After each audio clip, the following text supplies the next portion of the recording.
Tu sabia que é possível descobrir como uma pessoa tá grávida antes mesmo dela contar pra alguém? E antes que tu pense que eu tô louco ou que tu clicou no vídeo errado, não, tu tá no vídeo que a gente vai fazer uma análise de uma small caps que subiu quase 25% agora em abril de 2023. Eu prometo que tudo vai fazer sentido no final do vídeo, então fica comigo que eu vou fazer um super resumo dessa small caps, que é a Neogrid. E vocês podem ver aqui é o site de relacionamento de investidores da Neogrid, e ela ganha dinheiro através de sistemas de ERP, que é uma sigla em inglês que quer dizer Enterprise Resource Planning, que é basicamente sistemas de computação que as empresas usam para organizar todos os processos, para gerenciar estoques, para fazer toda a gestão de uma empresa como ela deve ser feita, com base em dados para ser mais eficiente. E a gente pode ver que o modelo de negócios dela é de levar esse software como um serviço, que também é uma sigla em inglês aqui que é a SaaS, que é Software as Service. Então, basicamente, os clientes dela pagam uma mensalidade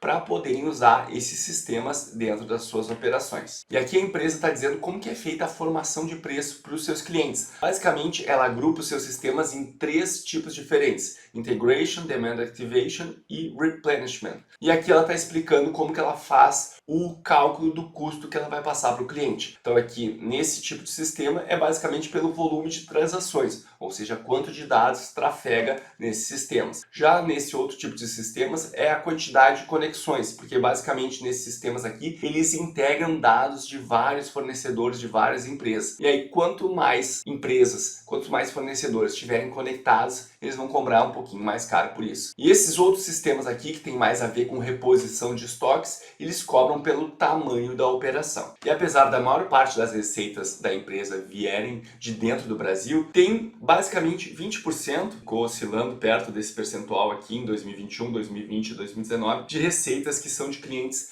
no exterior. E esses clientes no exterior não estão necessariamente focados em um único país, mas em diversos países. No somatório, compõem basicamente quase 20% da receita total da empresa. Se a gente for olhar o histórico da empresa, a gente vai ver que não é uma empresa tão antiga assim. Ela nasceu em 1999 e ela sempre foi focada em aquisições. Se a gente for lendo aqui o texto, ela vai falando que diversas vezes ela comprou outras empresas. Por exemplo, ali ó, em 2014 ela já tinha feito em torno de 6 aquisições. Então, o modelo de crescimento da Neogrid se baseia bastante na aquisição de outras empresas para agregar mais soluções dentro do seu ecossistema e ficar cada vez mais interessante para o cliente adquirir essas soluções, porque ele tem várias ferramentas lá dentro para resolver os seus problemas do dia a dia. E uma outra curiosidade é que o fundador da empresa, ele ainda atua dentro da empresa, ele é presidente do conselho de administração. Então, basicamente, a Neogrid, ela tem a possibilidade de juntar indústrias, distribuidores e varejos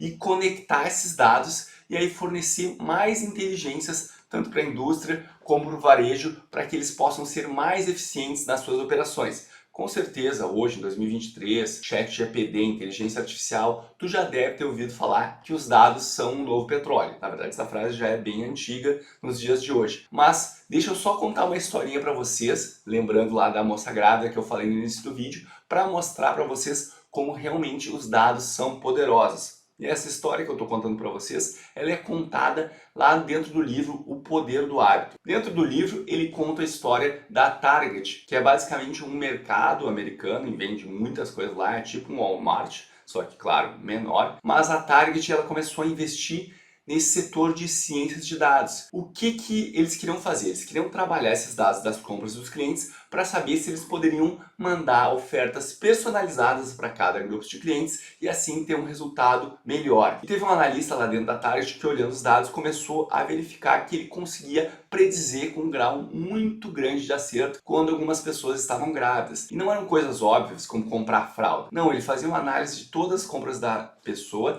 e via que daqui a pouco, quando começava a trocar por produtos mais naturais, produtos que teoricamente são mais sensíveis para a pele, isso já era um indicativo. Lá no livro ele conta com mais detalhes como é que eles chegaram nessa predição. E era tão incrível, mas tão incrível, isso gerou um problema para a Target que eles nem imaginavam, que era, eles sabiam que aquela pessoa provavelmente estava grávida, eles queriam fazer ofertas ofertas para aquela pessoa, mas daqui a pouco as pessoas se sentiam invadidas. Como assim tu sabe que eu tô grávida? Eu nem contei para ninguém. Então eles tiveram que criar algumas estratégias, eles não puderam ser tão diretos e dizer, ó, tu tá grávida, eu vou te dar promoção de fralda aqui. Eles tiveram que botar promoções meio que aleatórias, e aí no meio dessas promoções aleatórias, realmente botavam a promoção que eles queriam atingir aquele público-alvo.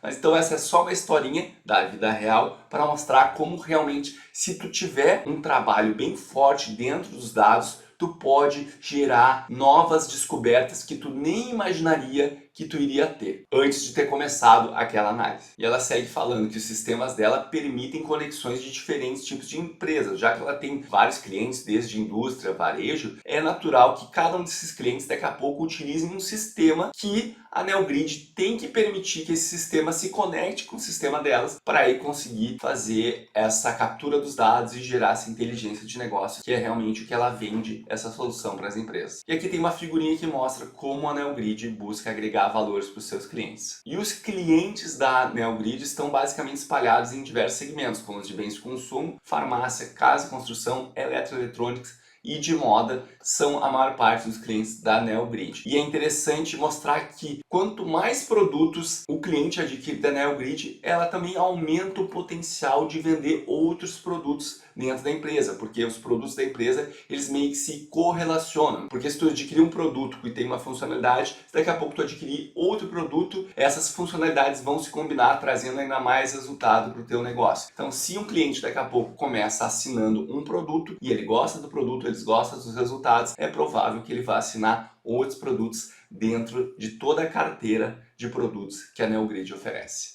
E antes de eu seguir com a análise da empresa, onde eu vou mostrar alguns riscos e o momento pelo qual a empresa está passando, eu gostaria de te pedir, está curtindo o conteúdo? Clica para se inscrever. E olha, eu sou totalmente contra pirâmides financeiras, mas assim, se tu pegar esse vídeo e compartilhar com mais 2 pessoas, e essas 2 pessoas compartilharem com mais 2, eu não vou ficar bravo não. Obrigado por ajudar a espalhar a palavra e vamos seguir na nossa análise aqui da NeoGrid. Bom, vamos analisar alguns riscos da empresa. Por exemplo, quase 50% do ativo da empresa ele é representado por ativos intangíveis. E no caso aqui ele está detalhando que esses ativos consistem basicamente de ágios e mais-valias decorrentes de fusões e aquisições. A ágio e mais-valia, para quem não está acostumado em contabilidade, é basicamente assim. Quando a empresa ela compra uma outra empresa e ela faz uma avaliação contábil em que ela acha que os ganhos que ela vai ter daquele investimento ou daquela compra, eles são maiores do que os ganhos que realmente estão representados no balanço, ela atribui um valor lá, que contabilmente se chama mais-valia e mais-ágio. Pensa assim, sei lá, se tu fosse comprar a Coca-Cola, a marca da Coca-Cola não vale somente os prédios da Coca-Cola, os produtos da Coca-Cola. Tem todo um valor intangível que é associado a essa marca. E como na contabilidade tudo tem que estar detalhado, tem lá valor do prédio, valor do estoque. Como eles não têm onde botar esse valor que eles estão considerando que é um ganho que não aparece no balanço, não aparece nos livros de contabilidade, eles colocam nessas contas que são chamadas de ágio ou mais-valia. Essa aqui foi uma explicação bem resumida desse conteúdo contábil, mas acho que deu para dar uma boa ideia para vocês. Um outro risco é que como a empresa trabalha com dados, se esses dados eles forem comprometidos, seja por falha da empresa ou por algum ataque cibernético, agora com a Lei Geral de Proteção de Dados, a empresa pode estar sujeita a tomar várias multas que podem ser bastante pesadas. Isso não é incomum de acontecer, né? A gente já vê notícias de várias empresas grandes que já sofreram esse tipo de ataques e isso pode gerar um impacto negativo no negócio da NeoGrid. E vamos aqui no Status Invest olhar os grandes números dela. A gente já pode ver aqui, ó, como eu falei para vocês, tem uma valorização no mês atual de mais de 25%. Se a gente for pegar ali desde abril, de um período anterior, pode chegar até mais de 30%. Uma coisa interessante é a dívida líquida estar negativa, ou seja, a empresa ela tem mais dinheiro em caixa do que ela tem de dívida.